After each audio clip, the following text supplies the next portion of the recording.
Hi everyone, welcome back into the classroom. Well, I'm going to take care of a request. I got one of the comments about a month ago or so on a book on one of our videos was from Jennifer, who wanted to see a hooded Oriole. Her Aunt Eileen had showed her what one looked like, and Eileen is 95, and thank you for watching our videos. Okay, and then I got an email the other day just to remind me about the hooded Oriole, and it contained a lot of reference photos and everything. It was really great, and it's a great bird to paint. I haven't painted an Oriole for about 10 years, so let's get into it. Okay, so what I have here is quite a long board. It's about an 18 by 12, and this is the double tempered masonite board. This is one that, so you can see the darker color on it. Double tempered means that it is surfaced both sides, so it's smooth both sides. And then I just made a kind of a light gray color with some white, a little bit of black, and some yellow. One of my favorite colors to make, and I keep it right here between a value 7 and an 8. And then I'm going to push other colors into it. Now, here's the Oriole, and I got all kinds, and if you can get all kinds of reference photos. And I don't like to copy a photo. I like to do I like to turn the bird and stuff and put in a little bit of my own kind of strokes and calligraphy. At least I do that for me, because I'm very solid, like I tell you all the time. I am a left brain artist, and I will copy really easy, and that stiffens up the painting. So I turn it slightly. So here's an Oriole that I looked at, and I just love it. He's got this super long beak. They got multiple colors, these bright colors. He's going to be a lot of fun to put in here. But I turned them slightly. I love to paint birds in this type of position. You know, as a selling artist, these sell really, really well for me. I foreshortened the head, turning it this way, which means the line of his beak comes in about this line right here. So I just turn it. So his other eye is actually, you might be able to eclipse just a part of it right there, but I'm probably going to leave it out. His body is mostly this elongated oval, and so that's what I start with first. I just come in here, draw an elongated oval. His head, if you look like it, is just an oval set up top here with two little lines. So I start out with another little oval right like that, drop it together with two little lines, nice long tail, and he's pretty easy to sketch out. You can then just take that oval and eclipse it down like this and make the feathers here. And he's got this big mantle up here. This is called the mantle of it, big broad shoulders and stuff. It's going to be a lot of fun. This one's sitting on just a branch. I'm going to put it on some flowers. That's what these kind of scribbles are right down here. It's my way of staying casual, nice casual. I'm probably going to do some wild roses, some different colors. We'll talk about incorporating his colors down into the flowers and stuff. And I went out into the frame room back out there and found a frame that we had made for something else that that I hadn't used it yet, and I have these burnt sienna tones in it, and of course I'll probably change the frame a little bit, but that would frame up, I think, pretty nice into that, and we'll hopefully remember to take a look at that at the end. So I might want to incorporate some of these burnt sienna tones into the painting, so that I make that just like I showed you on the hibiscus one there, making that correlation between the frame and the painting there, giving that good harmony. Okay, all right, so I sketched that on, and he sits up a little higher here into the painting here, and we'll go for it. All right, so I have my palette that's out here. This is my standard palette that I paint here with you on YouTube. This is the Hansa yellow, the Darulite yellow. Darulite yellow is going to be very important to us today. And yellow oxide, naphtha red light, burnt sienna. We had pine green, phthalo blue, quinacridone violet, red violet, white. I put out a little bit of the Derivan open medium that you see me use so many times in so many things. And it will, I have it right here, put out a little bit. So if we want to do a little alla prima work on it, we can. I do have out an extra little cap here of extender medium. And we'll try to set it someplace there where I don't spill it. I'm known for spilling it, so we'll be a little careful with that, okay? But the open medium, and like I've showed you in other videos, the difference between each one of these is a lot of the thickness. The open medium is fantastic for, it's about almost the same consistency as the paint, so it doesn't thin it out, and so you can get these long drying times. As a matter of fact, you put this open medium out on your palette, in 2 weeks, it'll still be here. So it's, you know, when you know that it doesn't dry fast at all. Paint does dry fast. You as the artist have got to figure out into your technique how you're going to incorporate this super slow drying stuff into the fast drying acrylics and give you the more of a, you know, if you want longer working time with your paint. I usually like to keep the working time between 30 minutes and an hour, no more than that, because then I get my hands in it and I want to layer and do other things. But we'll do some more of that. So let's look at our bird here. Nice vertical line. I want to pull some vertical lines. Usually when, you know, if you're painting the birds, if you're doing the bird channels, I always say here, I follow a lot of the Dutch masters in that I'll set the birds up and at an angle like this, and then I'll do a crossing, usually with a blue or something like that, a crossing brush calligraphy motion here that sets up an X in what the Dutch masters called the St. Andrew's cross, which is a way to drive interest and stuff within a painting, and I like to do that. So, you know, so I like to get some of these different types of tones in here for that. Okay, so what I want to do also is let's use some of the things we've been talking about, the fact of pulling it in, pulling the viewer's eye in. So let's just start there. Let's take a bit of our extender. This is a 3/4 inch brush. Okay, I'm using the short handle brushes today because I'm painting down. I could equally paint this onto the, onto the easel here, but I like to paint down sometimes with it. I like you when I'm really doing a lot of teaching for you. I like to paint down so you can look at my palette, my colors, and see everything develop right here. I think as a student, you learn a little quicker that way, and so it is. Sometimes it's a little harder, but to paint that way. So if you want to paint it on an easel with a long handle brush, please feel free to do that. Okay, so let's take that into that extender. Let's grab some of my favorite, which is the burnt sienna and the pine green. And we really want to capitalize on that burnt sienna if we want to use that frame. And let's just drop in here, real casual, and push your brush. You know, don't always pull your brush. Your brush can give, especially the fusion brushes like this, they can give all kinds of beautiful interest and stuff to your paintings if you push them as well. They give them what we call the fractured edges here.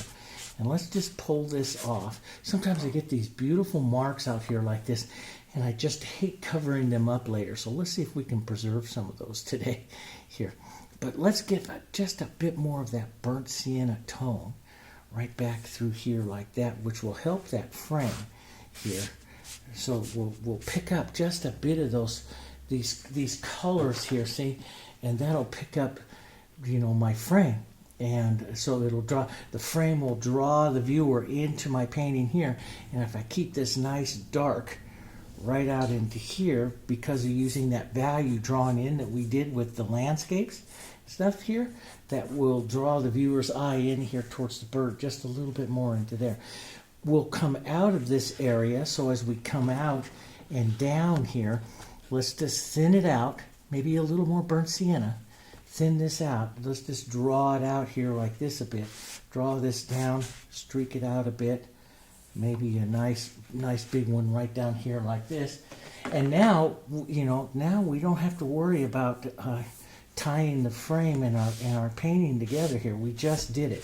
We just pulled those tones in. But I might use a little bit of those tones up here. Now, the other thing is you don't want to create a tangent line of this bird cutting this color right in half. So you want to make sure, even if you use it just lightly, you want to carry a little bit of those tones. So we call it the carrying through here. Carry it through, nice and thin, and just wipe it down there. So the tone doesn't just stop at the bird. You don't want to ever, and I see that, and it was a mistake, and the mistakes that I tell you about or the artists make, I've made them, okay? And I've learned through those mistakes. And for years, I would make tangent lines all over everything until I, read one place that you shouldn't create, it was in the Dutch Masters, you shouldn't create a tangent line. We call a tangent line a color, where one object stops a color and then you don't pick up that tone again to the other side. So, and it really can cut your painting in half and become a distracting area. So you pick up that tone here, and then you pick it up again over here. But it's not as powerful as my center of interest area is right down through here. And let's just dribble a little bit of that out there like that here. And so my eye carries through, so the bird does not create a tangent line where that color just stops. And if you really want to get it best, you can just take a little bit of that darker tone right up over here like this and just drop it in, and you can see how your eye carries through now just a touch more. And those are things that we look for as artists. You always, I always tell you, carry your tones. Look for stuff where you can carry your tones. And it's very, very true. Don't just stop your tones, carry your tones. Harmony, okay? So let's come in and let's just push. Let's go classic like I do in the bird challenge. So if you enjoy the birds, go over to the bird challenge and paint some of the bird challenges with me there. All kinds of birding techniques that I use. I'm going to take some white, and I know it's slightly off camera here, white and a touch of the blue. Now, the phthalo blues are blue-green. Blues, if you're, I start to look at complements. So, on this Hooded Oriole here, he's got a lot of yellows, yellow oranges and stuff. So we would really, if you're going to yellow, orange, and you really want to, put some blue in there as a nice contrast, head more towards the complement, which is the blue plus a little bit of violet. So if you're going yellow, you're going between violets and blue greens over to the blues. That kind of, not blue greens, but violets to the blue violets here, and that would be more of the complements and stuff to that particular bird. So let's just take a bit of that and just run that through right up into this area. This will be this will really, and we'll just pull right through some of that. Let some of it go together. We can even take a bit of that and add a few marks of that like I do. This is very artistic. Add just a few little marks of that around here. Let's thin that out here. And just run it up here, just some other colors. Sometimes I'll push violet directly right in there. And usually in the bird challenge, you'll see me say, I'll come back and negative paint around that bird head to pop that out as a center of interest later on. Okay, and that's something that, if your bird's your center of interest, you got to think of ways to pop it out. So we're using a complement, basically a complement to what's going to appear on the top of this bird's head. See? Which is, going to be these yellows to yellow oranges here. And so by going blues to blue violets, I'm going to be sitting right into the complements there of the bird, okay? All right, let's go in and let's start working on some of the bird. You have a bunch of brushes. I show you in the challenges there on this channel to use flats and filberts and different ones. I'll use all kinds of different ones to basically paint the birds and stuff. And then you can take like your favorite brush that I have here, and I left paint in it. You see how stiff that is? I left paint in that. And so this is why I always have this, because I'm not real good about taking care of my brushes. A lot of people always write, how do you take care of brushes? Well, you don't do what I do a lot of times. I just get done with the painting and set them down. The nice thing about it is I paint with acrylics, okay? And the Heritage Acrylics. And the Heritage Acrylics, the solvent, even after the paint is dry, is basically isopropyl alcohol. So if you get up around 60, 70%, no matter what's in your brush is going to come out every single time, no matter how long it's been. So this has been in here probably at least a month. And this is just a hand sanitizer that I get from Amazon. And in 2020, this last year, this became really, really popular here. Don't want to drip that on my bird. But you just take your brush and you run it in here like this, and you can see the color starting to come out immediately. The pink and violets and stuff coming out, cleaning up the brush. So this has been in there for a long time. But see, that's why I don't worry about going over there and soap and water my brushes and stuff right away, and see, I can clean up the handle and make this brush look just basically brand new again here. And that's the beautiful thing about acrylics that I really like about acrylics, is that some of the stuff that we use to clean them up is the same thing, hand sanitizers and soap and stuff that we use everywhere. I don't have to use the solvents or anything like that, so I do like that. So now this brush is perfect for painting with again. But I do give it a quick rinse just to make sure that there's, everything is out of there. Sometimes I'll poke it into a little bit of extender and just run, but you can see now it's perfectly clean. It's perfectly fine. And it's that isopropyl alcohol really cleans it out really well. Okay, so now let's think about our color progressions, okay? We have to go from the yellow to the orange here. Of the two, the yellow is not as powerful as my orange. If I look at my palette that I'm going to work here, my yellow, this is the weakest tinting color, what we call a tinting strength of a color. The power of a color to cover up another color. And if I'm going to paint alla prima, I have to worry about that. I want to get some good coverage. I'm not layering transparent layers of color doing an indirect technique. I am painting today a direct technique, which is a version of alla prima, which means I have to worry about the power of my colors, one sitting on top of another. This is a weaker color. It's a semi-transparent color. So is this one here. This one's a little bit more opaque if I'm going to make my oranges and stuff. So my oranges, because it'll contain this color, will have more power than my yellows. I can give more power to my yellows. I got to add white, white will increase their opacity. But what happens to white? So if I add white here, I got this bright yellow. If I come up here and add white to give its opacity to it, it's going to change the color here quite a bit. And yes, it's going to give it some opacity, but it doesn't get that nice kind of orangey yellow that we want to have here. It's changing it quite a bit, okay? And the other thing it will do, white is a toner. White will also lower the intensity, the brightness of a color, okay? So we want to be kind of careful. So we plan this. So what I'm going to do is I'm going to build. Now I can come back with some of this, okay? Especially if I do it in acrylics with some type of layers. But to think about my processes, I start with the weakest color working to the most powerful color so that I can basically put in all of my weak colors everywhere I need. Then I can paint into my more powerful colors, which will, yes, take some of them out, but it will also allow me to preserve my weak colors. In other words, if I started out with the powerful colors, I may have to do 1, 2, 3, 4 times loading on top of that more powerful color to get the coverage. Does that make sense? So since these colors don't have this color, I love it, but it doesn't have quite the coverage of the others, I'll start with this.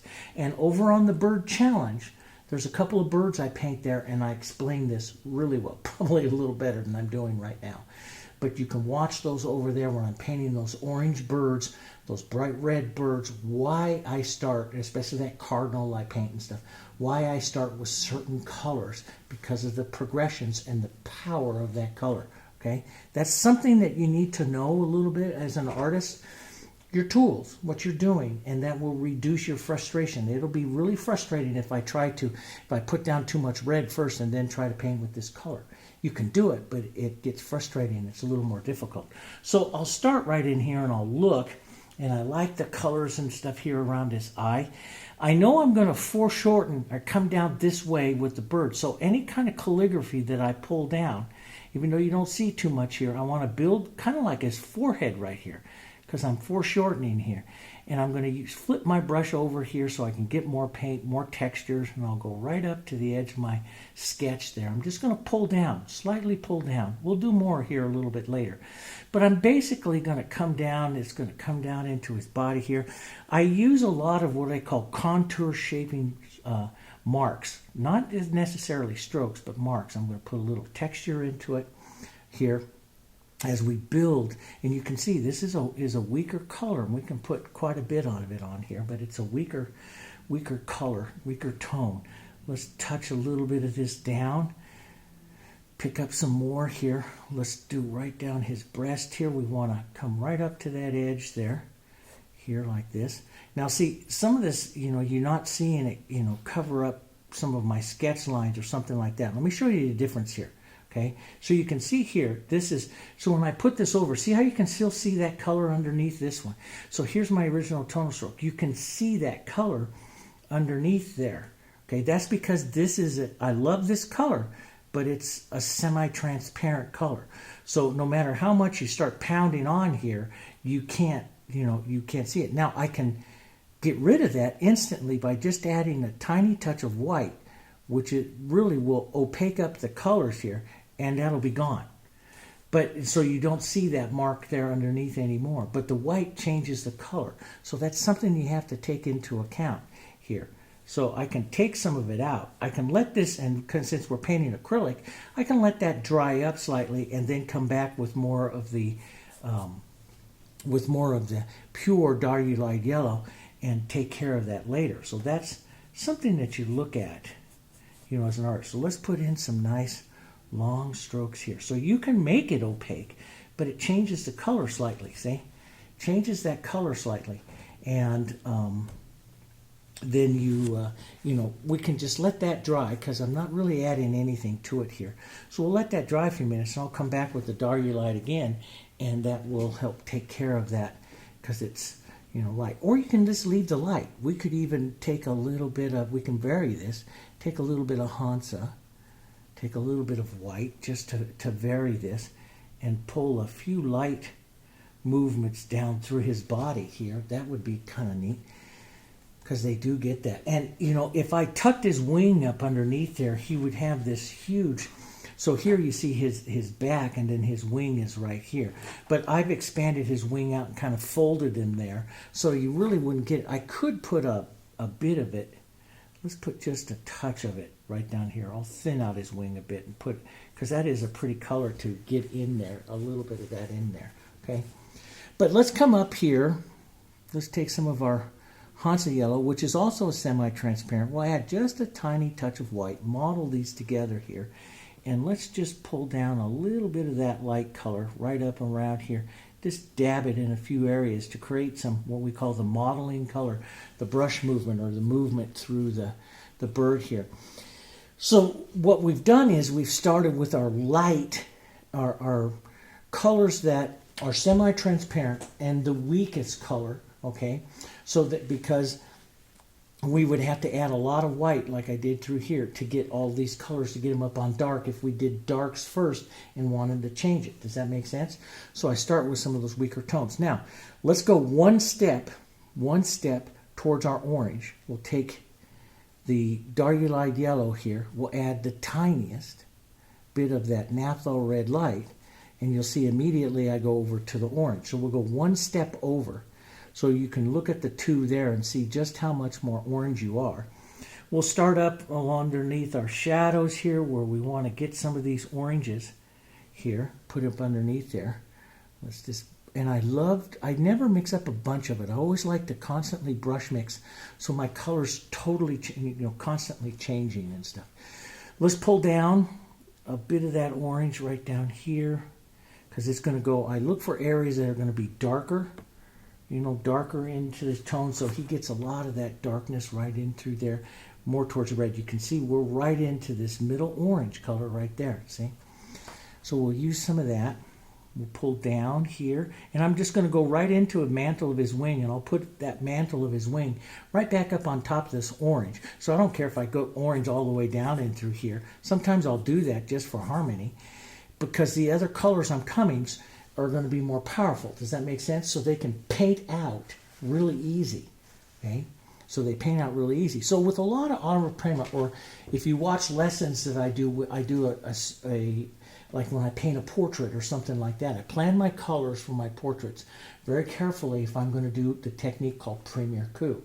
In Premier Coup, which is a direct painting technique, it's the brother-sister technique of agua prima. You start with the darks, working halftones, basically darks, lights, and halftones, and then what we call transitional halftones. And so I have to plan my colors a little differently for that technique than what I'm going to do here with that bird. It's all about knowing your colors.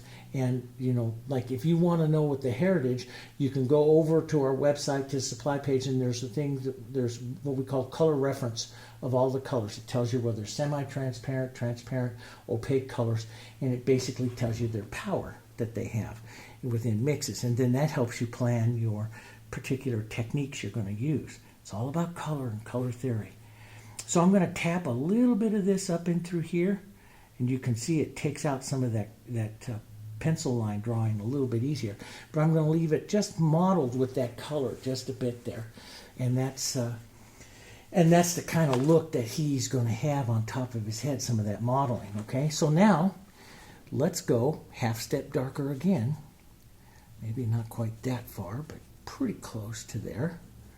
So it's going to be Diarylite and Naphthalene Red Light here, about 1-to-1 here this time.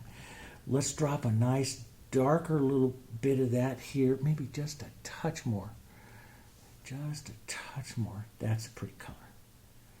There, we'll push that in there. I'll leave some of this brush calligraphy. I like to kind of bring up his head here just a bit like that. Okay, so we'll bring up some of those colors here. Let's pull a bit of this down like this. Down. Be careful where you go with it because, you know, I mean, we can change it, but, you know, to paint up on top of it, we usually have to get a bit more white or make our yellows and stuff more opaque. So we'll use this with a little bit of restraint right now. Okay. And let's just pull in up and down the mantle here just a bit. Pull that through. Maybe a touch of this. Just a little bit of that right out over here and right up on the top of his head up there to put a bit of that color in there, okay? And so that works pretty well. And if I come in here again, which I will, okay, I come in with another color, everything is going to work a lot better because you're going to get more interest when you work a semi-transparent on top of a semi-transparent. And what I mean is you're slowly building that color, more volume to that color if you do it a couple times. So I'm going to come through here again with a different brush, a different calligraphy another time and create more interest, okay? So we have that in. Let's go in and let's plan our colors here into this area of the bird here. He's really a black, but we want to be able to keep some of you can barely see it. It's hard in the photos. And that's the other thing is I like to have the photos and everything out here for reference. But I have this photo right up here on a 32-inch 4K monitor. And that's where I really like to see it.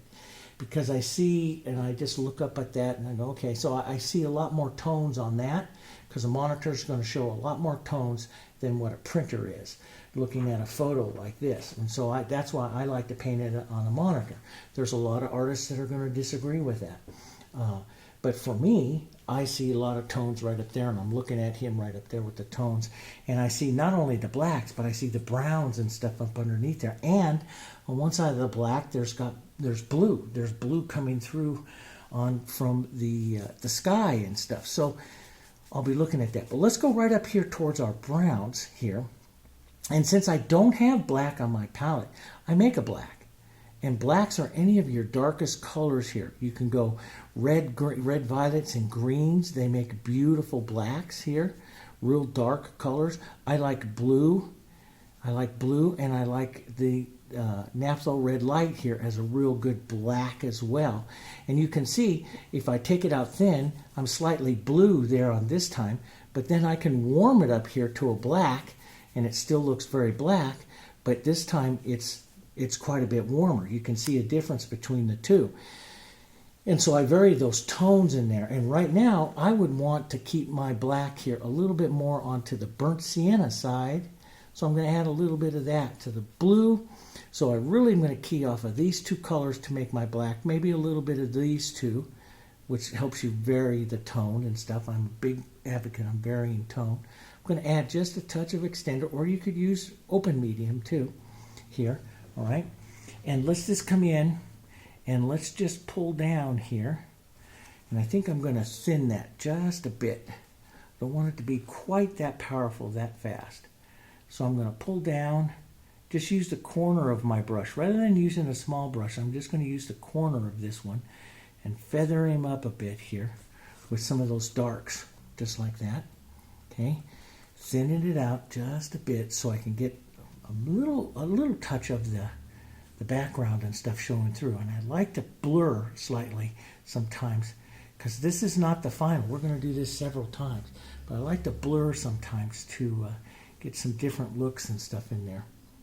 Different calligraphies. Let's come down. You've got to plan the mantle. The mantle's going to pull down. Basically, it's going to arch to his shoulder this way. So let's thin this out. Let's grab a little more burnt sienna into this, okay? So you can see the tone. It's hard for you to see. The cameras can always pick up the subtle tones here. And Then we're gonna pull down this way, which is gonna round his mantle into up in here to what we call the coverts, the feathers that are covering his flight feathers here. But I don't want this. See how it's just kind of mottled in there right now. I want that modeling. We'll control some of that a little later. Let's take some of this to the back side over here. Pull that through. Now, sometimes when I'm dealing with a real dark bird like this and I want to pull the viewer's eye right up into here, I'm going to blur this back edge slightly like that. Take it out and blur it like that so it doesn't have as much power as this does. So you can see color-wise, this has more power here than that one. And you do that for depth. We do that in landscapes. We do that. And this is one of the things, you know, when I started to, my birds started to become very, very popular. And, you know, in years ago, and as I got more realistic, I started to apply techniques that I was using in landscapes to the painting of birds to get atmospheric perspective and other little things. And that's what really started making them very popular. So let's go over and let's get more really quite out here towards the burnt siennas and out towards the tips of his primaries here. And you can see, well, it's very, very hard right here. But he does have just the tips of his feathers out here are a little bit lighter. And if you look at different photos of them and stuff, or if you put them up on the big monitor where you see those tones, you'll see kind of a brownish one running through, depending on the light. But let's just put in the movement here for his big flight feathers, his primaries and secondaries here. Push that in. Let's pull a bit of this right down here. Let's put the tip of that so they cross. I do like to cross their wings sometimes like that, okay? So that's the first color going in there. Now let's go back up. Let's darken it maybe just a bit of the blue. And let's just pull. We're not going to go in here perfect feathers each time. I'm just going to give the feeling of movement here, long movement here. So we'll pick up this other tone here, okay? And let's put a little bit more darker tone right up here, a little different tone here. Pull that down just a bit. So basically what we're doing is we're kind of blocking him in here, okay? We're kind of grabbing some of his colors, but we're being a little bit careful, especially with those darks. We don't want to go too dark because then if we go too dark too fast, we can't use the transparency of our light board to help us get some of these areas in here, okay? So let's thin all of this out, a little burnt sienna, model this all up, and let's just run this right down his tail here. So different tones are going to come out. You'll have the back part of the tail and the lower front part of the tail here. Maybe a little more dark right to the front part here, because that's the part you want to advance. So we add just a touch more blue. So if I wanted to do that, I would blur this back line, and I bring out this front line here, and that'll bring the front of his tail out and blur the back part of his tail there. Okay? And in and around here, we're going to have, I just don't like painting the feet and stuff. Of course, this one is now gone, and I believe I had it right out in here. We'll have the feet and stuff of the bird there, okay? And I love painting birds. It's just, like I said to you so much in the bird channel, I don't like the feet. They got these gigantic feet, you know, and I just think that they just distract. So I usually cover them up some way. So that gets our bird in here nice and blocked in. So that one I was doing with the number 6 Fusion Flat. Now I'm going to go to my very favorite bird painting brush, which is my number 4 Fusion Round. This gives me some fantastic ways of creating interest within the birds. First off, we're going to go up here to his eye, and we're going to take some of this burnt sienna, which I started doing this about 4 or 5 years ago. I used to paint the eyes with just one tone and more transparent. Then I started to get more interest into the eyes, and the camera can't always pick it up. But I put a burnt sienna warm tone into the eye first, and then I'll go with the darker tone. So let's get a little blue, a little violet, a little bit of our red here. Let's make a darker tone, lean it slightly blue, and we'll tap that in, mostly to the front side of him, the side closest to the beak, leaving just a bit of that burnt sienna, and I know that's hard to see, but a bit of that burnt sienna showing up there, and that just leaves a lot more interest. Now, the other thing that I started to do with birds that gives a lot of interest is, rather than doing one catch light, we always put, or if you're a decorative painter, we call it the highlight, the shine of the eye. In portraits and stuff, we call it the catch light. I started putting the catch light on, but then I started to put 2 tones of catch light. One, if I'm have any kind of blue, I've taken just a little, excuse me, just a little bit of my blue, and to the back side, the burnt sienna, the warm side of the eye, I just tap in just a bit of that lower catch light there. And I know that's kind of hard to see, but it does look great. Okay, we just tap in a little bit of it, not too light, just tap in a little bit. And then I'll come into the main catch light. I don't clean my brush. I'm going to pick up a dab of white here, and we'll just touch in the main catch light. Now, I don't want it as a pure, round dot, because then you'll make your bird look like a bug. Okay, gives him bug-eyed here, and that's just a touch bug-eyed. So what I do is I take it slightly larger.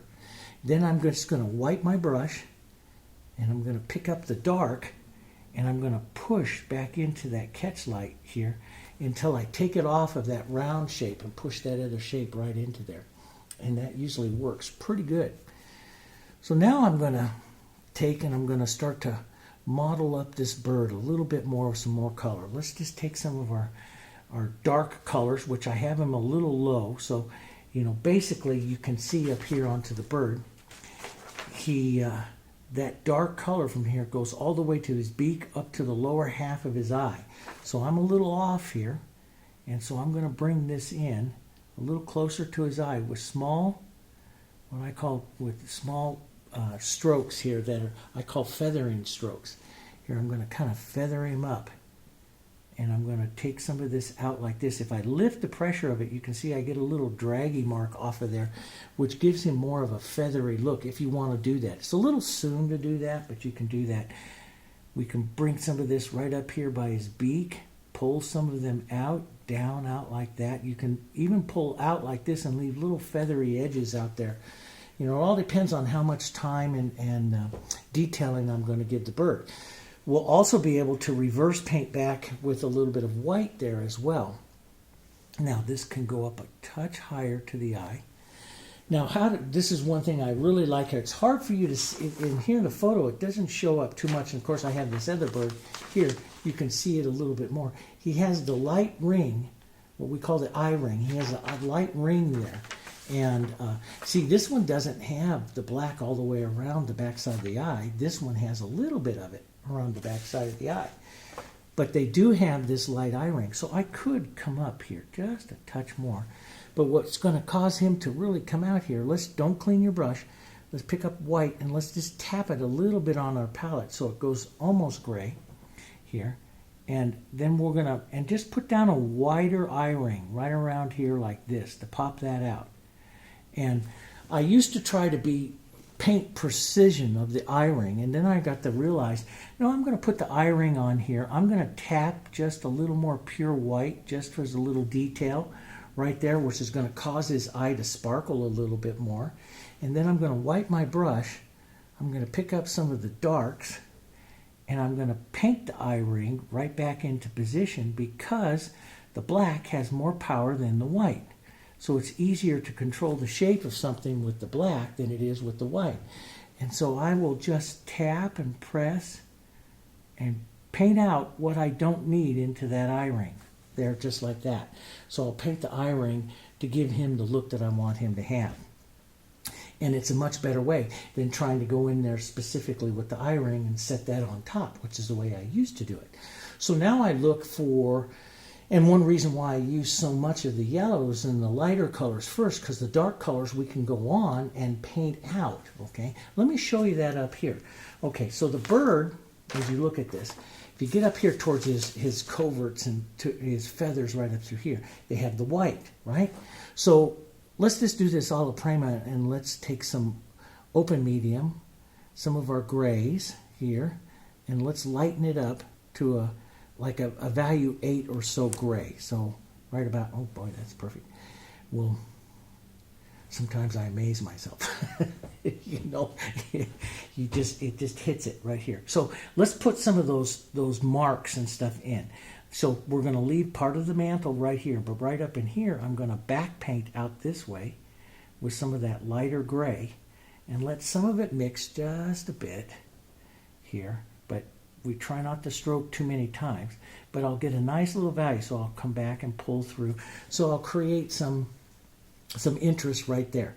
We can also create the interest of the flight feathers, and by just using the point of our brush here and leaving a little space and putting them in here. Now, usually, you know, this creates quite a bit of lines or striping, and so I don't like it. And even though you see it, you know, quite a bit of the lines and stuff on the bird right here, that to me, since I am an impressionist, more of an impressionist painter, that stiff lines like that can be distracting for me. So I will tend to soften and blur some of them out, but I'll bring a few up for right now. But I will tend to paint through and soften some of those out. But I'll give the impressions of that movement there, okay, for right now. Now I'll take a little dark and I'll just pull through and take some of them out. Sometimes you'll see some birds where I put it in more precision and I paint them really realistic. Those are great when I do that, to show you how to do that. But I also like to do something like this where I paint more impressionistic this way. Okay. Now, let's take our burnt sienna, some of our blue, and a little bit of that red. Let's make this darker tone. Okay. So now what we'll do is, so we have some of this light, and I could increase that light up there a little bit, but we'll back paint back like this to create some of the feather look on the top coverts here. Okay, and there's all different kinds of ways that they can have it. You can have them down more solid. You can leave it more of a feathered look like that. Okay, so you see more of the feathered look. And I can go back and forth. And let me just show you. I can go back and forth and play this, but the color I use for control, to control the shape of everything, is the dark. I can lay, because the titanium white here in the heritage line is very opaque, and I can lay in some nice thick, because it's really opaque, I can lay in some nice thick covert lines here like this, and really start working in some nice details like that into these featherings here, like that. And sometimes you'll pick up lines of it, and sometimes you'll pick up, you know, feathers of it. But we can start out like that. But then I can take out really easy. See, I can take out this middle tone, and I can paint right up there by the end of this, and I can make little light tips to the feathers here, because the dark paints out the light so easy. Does that make sense? So I can leave the little light here. And then, like what you see up there, so if you're going to leave stuff like that, then I put here at the very top of this covert, I can come back more opaque here, and I can lay in, let's just lay in some heavier light right here like this to put those heavier light bands right up on top, which is you'll find up on the top, right underneath his mantle feathers here. And we'll put some of that in. And, you know, depending on the position of the bird and your reference photos and stuff, you're going to see different feathers, and how he folds his wing. You're going to see different types of feathers, especially on a bird like this, come out at different positions and stuff. So, you know, that works. But see, I always like to put that on, and then I'll do the reverse, back up and just lift off. So I'm going to control the edge of this light by coming right into here, stopping and lifting off, and I control. It's very, very easy for me to control that white by using the dark. Does that make sense? I'm going to thin that out just a bit, and I like the more ruffled edge that lifting off like that gives to the feathers like that. So in painting a lot of things, and this goes with a lot of the techniques and stuff that I use in painting birds, is I'm considering the power of my colors. I just don't paint dark to light or light to dark. I consider which color, as I'm laying in an area, has more power. And the one with more power I use at the last as a way of drawing and shaping, because it does it really easy. But if you try to draw and shape with a semi-transparent color, it'll never work because it doesn't have enough power to shape something. Does that make sense? Okay? And so it can get frustrating for you as the artist. That can be very frustrating. Let's put a little light gray, just a few little bands of it right up over here, and blur those out just a bit, but just enough to say we did them here. And we'll take a bit of our dark here. Boom, some burnt sienna. Let's thin that just a bit. So if I want it really thin, I use the extender. If I want it thicker, I'll use the open medium and just pull right down through. We'll keep that kind of blurred, but we'll pick up just a bit of that tone. Okay.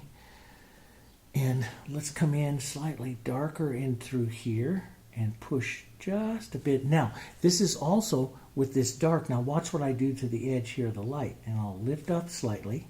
See? So I'm going to come down right to the edge of the light, roll and lift the brush off just a bit, and it gives me that feathery little edge here. And I can do it real thin many times. Oop, if you hit that white, you don't want to stroke it again. You want to wipe your brush. So it's best to wipe your brush. But you can see I can get that nice darker there and nice feathery edge. And I can come in and darken just a bit or pull back up into here just a bit and give a little bit more feathery edge. So I create the white feathers by basically painting out with the dark. Does that make sense? See where I hit that white and did that? Don't get too much in a rush, Dave, here. And let's paint just a bit of that dark right up in here, and we'll control the edge of those feathers with this. And let's get rid of that light line, that line look just a bit there. Soften out his wing just a touch more there, okay? And, you know, sometimes I will come back and you know, paint the white. If I'm doing a real commission piece or something like that, I may repeat these techniques 3 or 4 times into a feather to get more of a, you know, a color or a feathery look to it, and paint back this way. And we could put in a little bit more of like the light edge of this feather here, so you can tap some of that in and paint this. So it all depends on the detail. That's how I work. But see, my controlling color, the color that's doing the drawing of it, is my dark, not my lights, okay? All right. So let's take some of that dark. We got to get in there and give him a beat too. He's got to talk to us here. So let's take some of that dark. Let's paint that down, right down in through here, a little more dark. The darks are going to make the lights more powerful on him as well. Okay, and let's go in and give a little bit of gray. Then we'll move some of these colors out. The blues, I want to keep my grays for his beak slightly to the blue side here. So we'll go more of a blue-gray here. And we're going to be right about a 6 or so here. And I'm just going to pull down. He's got a nice long beak, but it's foreshortened here slightly. So it's, you know, when you foreshorten, you have to shorten the length of the beak as well. So we foreshortened his face here. And we'll push just a little bit, tiny bit darker down here onto the low side, which will create the shadow on the point of the beak there. Okay, so the upper side slightly lighter than the dark side, but he's got this lovely light pulling down here. So it's, you know, there'll be some shines and stuff up here on the top, but then this lovely light pulling down the lower part. So let's come back in here, lighten up our blue, maybe a touch of the burnt sienna there into a slightly different color. Let's pull down right down here like this to create that bit of the light. And let's go a little bit more. I want to get, as a matter of fact, we can go right up by the edge of that beak to the where his upper and lower beak come together. And this is detail work. How much you put in is up to you. But I want to get it just a touch lighter right up there. And I find if I just take a little bit of time here and do that, it'll make a much prettier bird, just to get a little shine or a little detail there. I'm going to wipe my brush, tap a little bit of that color here as a highlight for the top. Now we'll come back, slightly different top color here, and reset the top right back up on top of that that light color there.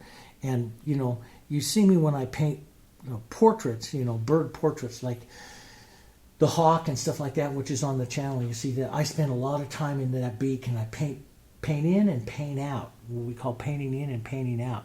I'm just going to roll the edge, a nice little thin edge of that light right out through here like that onto that beak. And you can see it's quite a bit more detailed there. But let's come in just a touch more here so you can see that.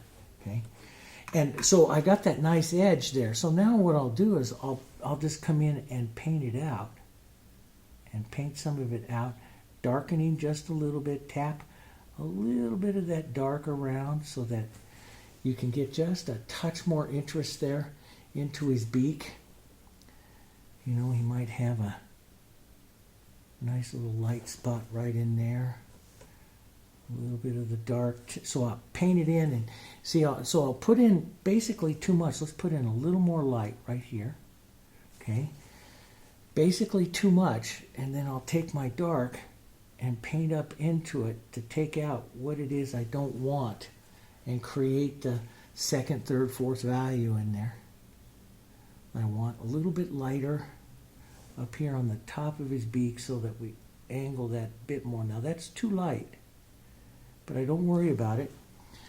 I'll just drop down in value here, and the dark will instantly take it out, see? And if you take out too much, like I just did, you get to repeat it, and it's a whole heck of a lot of fun. You just get to repeat that again here. So I'll just repeat that just a bit there, like that. So the little doggy here barking is my granddaughter's dog. I'm taking care of that today, so we'll do that. So now what we'll do is we'll come in with some more lights. And there's a couple of ways that we can do this. We can build our more transparent colors on top of areas that we have. We can alternate them, making them a little bit more opaque in some areas, and it just gives you more brush calligraphy, more interest. So, and that's what I really want to have up into this area of him. I'm going to want to put some like light colors into his mantle here, straighten it up a little bit, but also get a little bit more interest and stuff right in through here, especially in this area that I want you to draw into. So I might go to the Diarylide and a little bit of white here, maybe even vary that with a touch of your Hansa yellow, and let's push some of that back and forth in here so you can see more power and light comes right in here to that particular color, and I can push in more strokes there. Now I can soften it back with its semi-transparent, pulling back in, and it'll give you a softer expression because it doesn't have the power of the drawing power of a dark. But you can see how it softens it out immediately here. And I can use, just for little variations, and this is where I like to vary tones. We can go a little bit more to the orange side and maybe not quite that much orange. Let's go just a bit of that in there.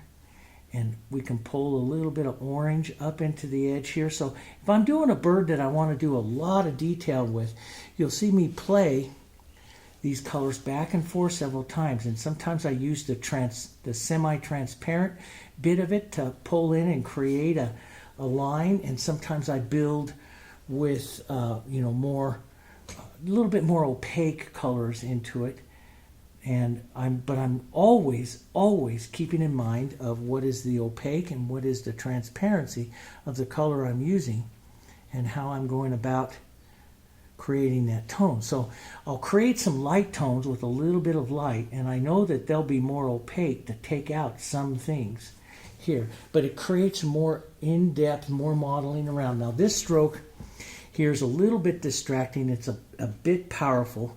Let's take a bit of orange, push that right around by his eye, and see the more interest we get by his eye there. And then let's soften that. Now, if I add white in there, it could take out really easy. If I just go ahead and if I want to soften, I can just go use the Diarylide by itself. It won't have the takeout power, but it'll soften almost like a little layer, what we call an indirect technique. And it'll soften that tone, and all of a sudden I create more tones around that eye. So I could take that little, which I like, that touch of orange right up around the eye. And around the eyes and stuff, I paint kind of very carefully. I try to get as many tones as possible. So we put a little orange, we soften it with a little Diarylite, but you can see here that Diarylite stroke did not take out that dark. Why? Because the Diarylite is semi-transparent. Does that make sense? Okay? So I know it's not going to happen, but see that, letting that override like that gives it just a little bit more of another tone there. And I'll look back, well, let's just add a touch more here now to the eye. Let's get just a touch more light right in there, okay? And let's take out part of that with the dark here. We'll lift off part of that with the dark. And see, by doing it again, I get just a little more interest there into the painting this time. We could take a touch more blue. We can add that in there again, right into that area there. And maybe a touch more right along the edge of his beak there, so you get a better line. See, by creating that, it just creates a better line to this beak. We can just drag that out a bit of that light right there. And it's just fun, you know. So there's a lot of things that I think about the working when I develop techniques on painting stuff. Is I'm working a lot with thinking about the semi-transparencies or the opacities of the colors. And this is really important, like when you're looking at lines of acrylics and oils together, you have different series of those, which gives you different costs per color because of the cost of the pigment basically used in that particular product. But then also, you know, I could make Diarylite yellow very opaque by just pounding in lots of that pigment, but we don't. We try to keep a variation of some of the semi-transparent and opaquing colors so that the artist has more colors to draw from for their techniques that they want to use. And it is all very nice. It works very, very well. Let's go up with some of that orange, slightly different tone here. And let's pull in and down just to put a bit more of that in. Now see, if I want to soften that, I can go to the semi-transparent Diarylite, not worry about anything because it won't take it out completely. It'll just override and it gives you a nice look on that. So when I start out, I like to start out with with the weakest pigment, and then sometimes I'll finish with the weakest pigment, which gives me more depth to my layers, okay? Works both ways. Let's go back to our 6 here, and let's build up. And let me just show you what I mean. Let's just take some of this nice orange here, and let's just pull that right down here into the front of his breast here, and then we'll pound on heavy stroke of the Diarylite, which will instantly build up a bit more color and tone and stuff in there. Now, if I want it to become even lighter and more of a opaquing type of stroke, I'll take my Diarylite, a little Hansa here, tiny bit of white. Now I know this is going to be an opaquing and can take out certain stuff. But if I just use the corner of my brush, I can use it in here just to add a little bit of tonal interest there, a little bit of movement in there, and that'll work great. Let's go back and let's just take some of that light, and I'll play the different opacities in a bird like this. Let's add a little bit of light stroke right in here to get some modeling and some working of the tones there. And let's go back to the orange and take out some of that just like that. Just let a stroke or two override it like that. Okay. Let's look to that orange. We'll add a lot of Diarylite here so we have a little bit of transparency to it, and paint back into that. And I can streak up his body here and really pop in some nice colors here. Okay. Now let's go up to the burnt siennas right into here, and let's build back up some of his nice mantle strokes here for a second, and then I'll get some of that warmth. And then I'm going to go back. So, you know, switching the brushes sometimes. This is my feathering brush, so I'm going to go back to my feathering brush. One of the colors that I want to pull through is some of the violet that I see in the background. Not light violet, but maybe around a 5 or so here. that I can push in here, and that'll bring, so you'll see that blue violet there that's picking up from the background becomes a highlight there on some of the bird here. And we can use that. That's a beautiful tone. We could use a bit of that into his beak there. And we can pull a bit of that. That's just a touch light. But see, well, I'll go ahead and I'll put it on. That's a touch light, and I'll go ahead and put it on because I'll paint back into it with my dark. I'll take some of my darks, maybe a little burnt sienna, blue, red, burnt sienna, and I'll paint out what I don't need in there, see? Because I know the dark is the most powerful color. And so then you get these little highlights running through him, and it looks like you know what you're doing here. And you can take some of those blue highlights here, and you can just streak a bit of it here into his tail, just a touch here and there, and that looks pretty good. Now, before we decide how much more to do and then how much we're going to do on those feet, let's go in and let's just model up and have some fun here with some flowers. Like I said, I was going to do some wild roses, so I'll pull some of my colors and my tones here. Let's take some of our orange and Darulite here, and let's just splash that right around where we think mostly the centers of our flowers might go here. We'll bring a couple of these together. Let's put a bit of a splash just lightly back through there. Okay, maybe we'll just do not as much detail as wild roses. We'll just have some fun with some blossoms here. And boom, we'll push some of that color out here like that. Here. Excuse me, and let's step back just a bit here. Okay, step back just a bit. Now, let's take some of our greens. We're going to have some greens and some burnt siennas here. Let's apply a little bit of greens. This is casual. This is impressionistic. Okay, I haven't lost my mind. We're going to push this around. See, what I want to do is I'm going to make some of my, because I'm going to be painting these lighter blossoms, and so the light colors are going to have a lot of power. And so I'm going to let some of them go transparent. And to let them go transparent, you're going to paint green leaves and stuff like that right into your blossoms here. Okay? So we'll do that. Now, I'm going to take some of these colors, all these colors, kind of mix them all together. Not mix, but just tap them all together so you get some different things. And this is what we'll build our first part of our blossoms with here. And that color's a little streaky. I could soften it together a little bit more here. There. You don't want to get too streaky here. But let's just pull these together like this. Okay, not too much white. Notice there's a lot of other colors in here. Okay, so we got to be careful, guys.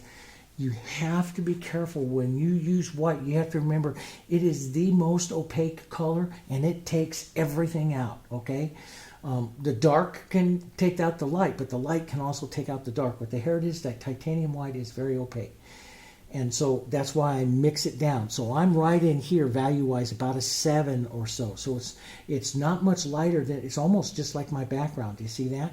You don't want to use too much white. You get too much white, you lose the interest of your flowers. So let's just push some of this in and around here like this. Nice casual here, coloring in there, like that. Let's push a bit of that back here. See, it's just very soft. Doesn't need to be very much. Okay, we've already got a lot of wonderful interest to our main bird. So what I'm doing is pushing in and out. Here's my center. Okay, and that center there's a little bit blah, so we'll put a bit more color in there. Let's put a little of that burnt sienna in there so it goes with that beautiful frame that I have. And I'm really thinking I don't have to build a frame for this one, so we'll just use what we have. Let's put some other colors in there, okay, like that. And that'll work. And, you can even take some more of this. You could really plow on some of that Darulite so the bird carries down. See, when I put that on there, see, the bird will carry down. But look at this, see?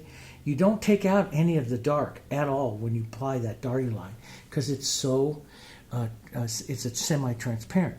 Now, Let's pick up the Darulite, a little more white, not too much, and let's use a little bit of restraint as we add some more lights to these petals.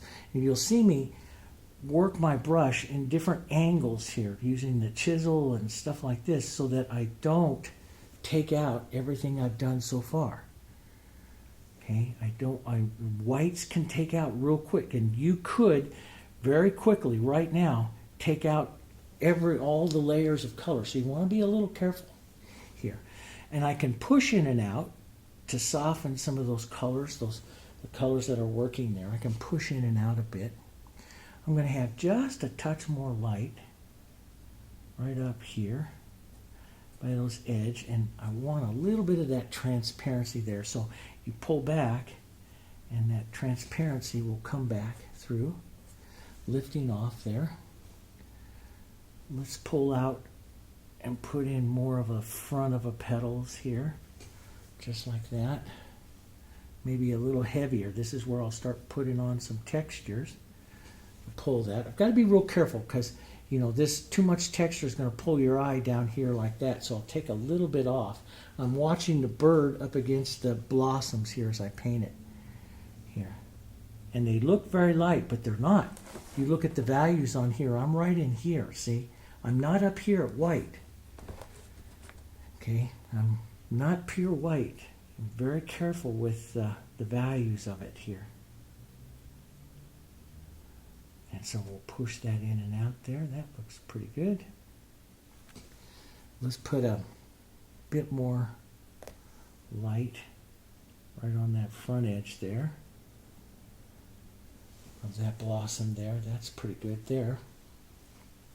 Maybe we want just some ghost, and a lot of you write me that you really like the ghost flowers. So let's just come down here and just model and paint in some ideas of ghost. You just need movement, color, same kind of colors you've been using in other things, with just a little bit of movement here. Okay, and maybe some nice gray ones here, a little bit of light here. Let's drop in a little Darulite, a little bit of these colors modeled in, but they can start to become softer, see? Not as much to them right here. There we go. Like that. And let's build that just a touch more. And it's all up to you now, you know, with how much you want to do. That's a bit much, so I'm going to push back and soften some of that. Push that all together there and just soften that out. I like that. Let's put a bit of that gray back out into that one there. We'll just leave that. We can give the impression, and this is what I like, just the impression of something else. Just move some color here. And you don't need to do that much. See, the viewer already sees those colors, and they'll see that stuff as blossoms and stuff like that. You don't need to do that much. But let's build just a bit more. I want to build up this edge. I always like to say, take some of your flowers and point at your bird. That always gets the interest right to that bird. So I always will build a couple of times and point my flowers right toward at least one or two petals. That's what the Dutch did all the time, as they set up movement within their paintings. Just point right at those birds. There we go. Just like that. Maybe just a touch more thin little light right up there in the center. A little bit more light. And I like little bits of movement sometimes when I'm painting casual flowers. So maybe this isn't just a 5-petal blossom. It's a multiple layer, like a little dahlia or something like that. It could be anything. And I'll push in more strokes if my bird can afford to do that. Now, I don't want to do a bunch of that down here because that will detract from the painting more than add to it. Now, let's take some of our Darulite and let's just tap that around first. Corner of the brush, really, really heavy texture, thick paint. And that'll put that color, that tone right in there. Really nice. Let's push some right in here, more to this side, and let it fade away on the other side. Let's then go Hansa and mottled with a little, model means don't mix, just tap them together with a little white here, a little heavier, up onto one side there, like that. This one. You just like to, you just think more dots on the side, everything pointing to the bird. Now you can paint out, take a little dark, paint out if you get too much. You find it too distracting, just put in a little dark like that and just kind of tap out, paint out here.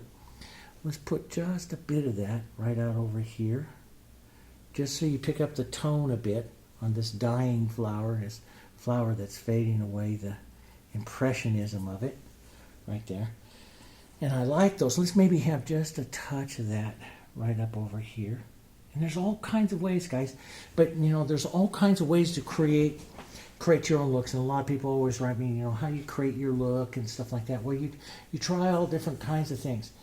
And as you paint through my channel here, you know, or if you're joining us in the online classes, you'll see a lot more of what I do, a lot more different techniques and stuff that I do over there in the online classes. But you know, what we're doing with a rock, you apply to a blossom. What we're doing with a cloud, you apply to a blossom. And some of the tones that we'll use in a portrait will apply to some of these things. It's all about understanding your colors, understanding translucencies, transparency. We talked about warm and cools. That also plays into it. There's a lot of wonderful things here. Anybody can paint. And I'm a firm believer of that. You know, look at me. Anybody can paint and create good things, beautiful things, if you understand what it is that you're using, okay? And if you understand a few rules of design and stuff, anybody can paint.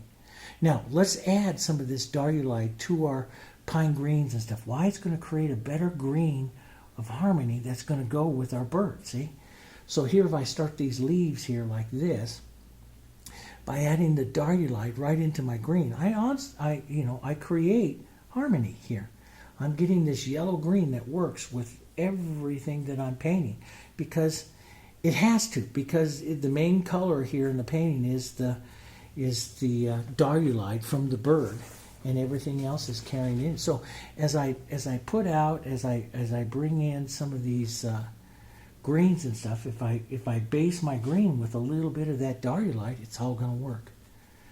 And let's just casually push a bit of this out here, a bit of that movement out there, just a bit transparent. Let's step that camera back just a bit there, and my bevy of brushes, and I've used 3. I go put out. Don't you always feel more confident when you put out lots of brushes? Put out lots of brushes, and then I use 2 or 3 brushes. You know, let's take some of the pine green and burnt sienna. Let's darken that with maybe a little bit of the red violet, which will cool it here. But we'll keep it on the burnt sienna side just a bit, and let's put in a touch more colors here of those darks, some of those dark tones. I really like that. Let's get a little blue and that red violet, a little purpley color, real dark right in here, and create that, just a touch of that negative painting there. And see, I hit that white and I blurred it out. And in the old days I go, I just heard it. And nowadays I go, wow, that's kind of cool. I'm just going to leave that. That's really, doesn't detract too much from the painting, and it's giving it a little bit different. Now, if that bothers you, take it out. But then what's so funny is I'll have a lot of people try to copy it, a mistake, you know, which is really a lot of fun. But that's what we do. Painting, it should be fun, and we should be able to have some fun. Let's just take a little bit of that dark. And, you know, there's something like I explained to you in other lessons, something about adding. See, I'm going to carry that color across, just a touch of it over here, so I don't create that tangent line we talked about. But there's something about adding a simple little vein line to the, you know, to the leaves that just adds a color movement that's really nice. Let's take a bit of that burnt sienna and some of that Darulite yellow, which is a real pretty color right in there. And let's just add a bit of that back behind. Maybe even like a little touch of the light there. And see, that could be another kind of a blossom or something back there, you know. There's just all kinds of ways. I'm just breaking up the tones, the colors here. That's all. Just breaking up some of those colors. And if you cover up enough, you don't have to paint the feet. I'm joking. You have to paint the feet. We got to give a... But I've got to get... See, I got to get Darulite to show up in there a bit. And I can't, because there's so much dark there. I can get a bit of it to show up in there. But if I add a tiny bit of white, then I'll get it to show up even more, because the white's going to give a little bit of opacity. It's also going to change the color slightly. So we can put on the white, and then we can come back with the Darulite, put on the light color, and then come back with the Darulite, a tone to sit up on top of that. And that works. Here, let's take the dark here. Let's give him a couple of ideas of the feet. We don't have to do that much because he's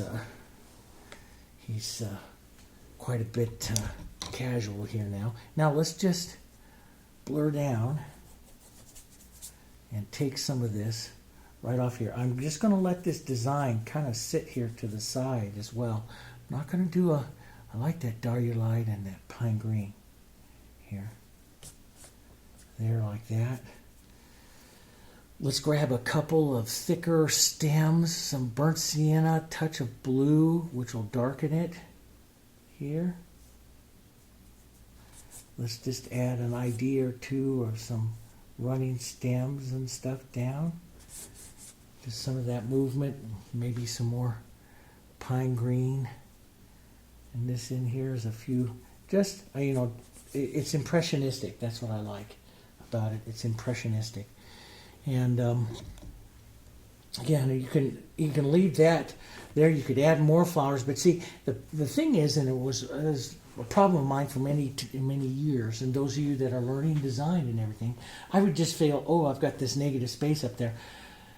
I got to fill it up, and I just fill it all the way up towards the end of the frame with just flowers and stuff. And that's not really necessary, you know. You can, you know, today in more contemporary art, you'll see artists put something down just into the corner of something, you know, and it's beautiful. But let's come back. Remember I said we might revisit this at the end. Let's take some of that blue and some of that violet and some of that white here, and maybe slightly different color. Step out this a bit here. And lighten this up a bit, so slightly different color. Let's come back and revisit right up at the edge. You'll see me do this in the bird challenge several times. I control that light coming through, and I want to give a streak or two to really bring up that St. Andrew's cross right in there like that. So I'll leave a streak or two, especially right up to here. I'll take it right up by the edge of him here. Maybe right, and sometimes I'll go right through, and this is going to become part of your technique. You don't have to do everything that I show you here, you don't have to do it. These are ideas, right? They're ideas. And that's my job as a teacher, is to give you ideas, give you techniques, give you the tools, and then you can go, you know, apply those any way you want. Now, that is a bit too streaky because my brush is a bit small. So I'm going to go back here. As a matter of fact, let's use the brush I did earlier, the 3/4 inch one. And I'm going to load that one back up. Let's put a little bit of open medium in it too. This will give me a little time. But then now see, it's still moving through there. It's still a little streaky and a little distracting. And you go, oh, I've ruined it. No. What is the one thing that you have in all of acrylics that can help you soften anything out right away? You look to your solvent. Water. Okay? So I'll take a little bit of water right into my brush like this, and I'll just run it through. Now it's going to do a couple things. It's going to loosen it up. It's going to make it more transparent. It's going to loosen it up and allow me, if I streak it just a bit, the more I run through it, the softer it becomes. Does that make sense? Water is your solvent. So sometimes it's not let's go grab more extender and stuff like that sometimes. Sometimes it's just, let's go grab some more solvent and push that through our painting here. So the solvent causes the paint to actually bleed out a little bit, to soften up. It reduces its ability to form texture and power, and you can make a softer look quite a bit easier, see? So here, yeah, that's a pretty nice, that's not too bad of a streak there. I'll maybe push just a bit of that right through here like that. And see, I like to do this. I'm going to go hit an area right through here and just pull down through. This is that nice little look of the contemporary that I like to push through. And you see me just do this real quick and stuff like this, you know. And some of you write me the cutest little emails. How do you do that? I mean, and I do it real quick because I've learned over time that it doesn't matter. You know, I used to think, oh my God, I got to do this perfectly in here, and it looked so stiff and so unnatural. And then I learned over time that no one really sees it. They just see the interest that it adds. So I just do touches of color. That's what the greatest colorist around, Frank Covino, always said that. It's color. Your eye moves through color. And so you just got to get that color out there, that movement of that color out there. That's the most important part about the thing here. So it doesn't have to, it's not going to be that mark is more important or whatever. But now you can see that pops up that bird head. Now, in doing that, I distorted just a touch of that bird's head up there. So I'll take a little darty line, red and orange, and I'll even let some of the blue soften that edge. So it's not a perfect edge right up through there. But I'll just drop that in there like that. And that looks fairly good. Now, if I'm going to be, you know, really, really picky about my bird here, and I will with you for just a second, I've got a little part off. If I foreshorten his face, and this is very important because if you don't fix this, the bird doesn't turn his head correctly, okay? But you got that, you know, you got to imagine his two eyes, one's right over here. The center line's right down through here. The center of his beak is not at the highest point of the center line of his head here. So that's off. If I don't correct that, this will look a little bit crazy here. So I'm going to correct it. I'm going to pick up a little bit of the lighter, kind of a beak color here, a little burnt sienna blue, a little white. And I'm going to put the center line part of his beak right back up to where that center line part of his head is, right there, okay? And that's just a touch high, so I'm going to lift off part of that here. Let's just clean that brush for a second. I could use just water too and lift that off. Down, drop it down, just a touch. It's just a touch high. But see, sometimes I might leave a little bit of the blurriness there too, because I kind of like that. Let's pick up just a little bit lighter. Drop that line just a bit lower. A little blue, burnt sienna. A little more blue. So this is the thing that, you know, in a lot of the bird challenges, I always talk to you about foreshortening and turning the bird's head, but always making sure that that beak stays in line. So the highest part of the beak is in line with the center, what would be the center of his head. Does that make sense? That's what causes him to turn. And so you have to get that in there. Let's put just a touch of light right up there. And see, that's too much, so I'll just lift out some right up there like that and leave just a bit of that highlight out there like that. And I'll play back and forth with that just a bit. Now, so what, you know, in the way in which I paint, what determines, you know, you know, how much I sell things for, or how much detail and stuff I put in there is this amount of work that I put it in right now. Going back, restating some stuff, cleaning up, making sure some of my lines are a little bit better. Some of my colors are a little bit closer and stuff like that. And so it's just detail work. And detail work takes time. And so working it back and forth like this, and working some different tones in there, getting some of that different work in there is what really makes the difference in a lot of paintings. And it's detail. It's how much I'm going to put in. And this is one thing that I really enjoy about the Impressionism is you don't have to worry too much about that detail and stuff. But I will come back in, and I always like to go back. I always say you go back and revisit your center of interest again, you know. And I'll go back and I'll revisit some of this. I'm going to take just a bit of that out, that light right there. Increase my dark just a bit in a few areas here. Right in there like that. That's going to increase the power of that particular part of the painting there. You know, and I might pull down some of my light browns or blues or something through there to create a bit of the shiny, the shimmer parts of his feathers. But you can get some of that blue down in there too. And that's almost dry up in there. Blue and violet. A little bit of the blue violet. The pretty colors there. That push that in just a bit. See, and then just take some of your darks here. Take a bit of it out. Let's just push that up just a bit. See, I can make those feathery strokes really easy with the dark. So we'll push a bit of that tone. And of course here you can't see all of the real pretty tone that's going all in through there that I can hear. The cameras can't pick up those subtle little tiny tone shifts and stuff. But I do them in there. I'm going to push just a bit more right out here like this. I like, tapping and moving that dark around just like that to give those little feathery edges here, because the darks do it so well here to give those nice little feathery edges. Let's give just a bit of that, because that's a little smooth right there, which it could be, but see, if I just lift off just a bit like this, I can create that little feathery edge, a little bit of detail there. But anyway, that's not too bad of a look.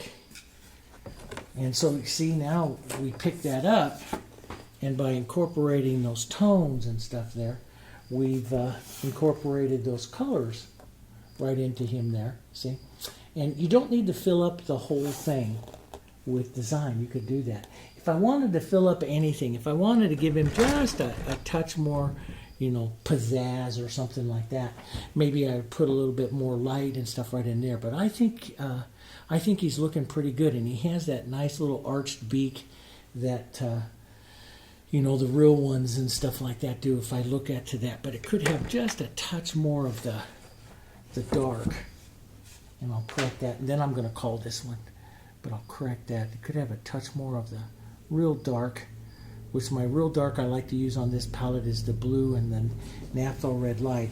And can I see that on that? I can see it on the monitor. You can't always see it on the picture. I can see it on the monitor, that real dark out here at the tip, which just gives his beak just so much more interest. And let's just slide a bit of that dark right up through there like that and give him that nice pointed little tip on that beak, and that gives him a little bit better. Yeah, now I really like him. Now I'll sign it, okay? And we'll do that. Okay, so there you go, Jennifer and Eileen. There is your Hooded Oriole. See, I did answer that. I'm going to be painting some of those. Now, onto the channel, I got a letter from YouTube, and they want me to do some of these what are called video shorts, which are like 60-second little videos you can watch on your phone and stuff like that. What do you do in 60 seconds? So what I'd like some of you that are here that watch a lot of my videos, and help me out with some ideas. But I was thinking along the line of doing some real short little things about what's a halftone, how to quickly mix a halftone, what does the solvent do, a whole bunch of things that maybe a little bit more, technique and chemistry oriented kind of things that just help you understand. But they're called video shorts. YouTube is using a lot of these right now, so I'm going to create some. And you, on your phone, if you go to the YouTube app, down at the bottom now, you'll see a little button that says Shorts, video shorts. Now, so I'm going to start filming some of those this week and putting some of those video shorts up on the channel. I sure would love it if you watch those, if you watch a couple of those things. And if you have some ideas, about what would make good subject matters for the shorts, would you please hit the comments down below, and I'll make sure that we add those into the paintings for you, or into the videos for you. We'll get to them. Might take me a little bit of time. See, Jennifer, Eileen, I got to this. Took me a couple of months, but I got to this. And there's a couple others that I got to answer for some of you guys out there too. Painting some of these birds, painting some different things. We'll get to those. Like the Zorn palette rose. I'm still getting to that one. And the portrait's done and filmed, but we still going to get to these. So we'll get them all through there. But if you have ideas, please help us out, okay? And please click like to the video as well. That helps us so much with the distribution of the videos. All right? So with that, I'll see you guys on the next one. Thanks for joining me, and hopefully you picked up a little bit of things, especially about those transparencies, semi-transparent, transparent, and opacities of your colors, and picking out your technique to use with them. It can make you either frustrated, or it can make painting a lot easier. All right? Okay. I'll see you guys on the next one. Thanks for joining me. You have a great day.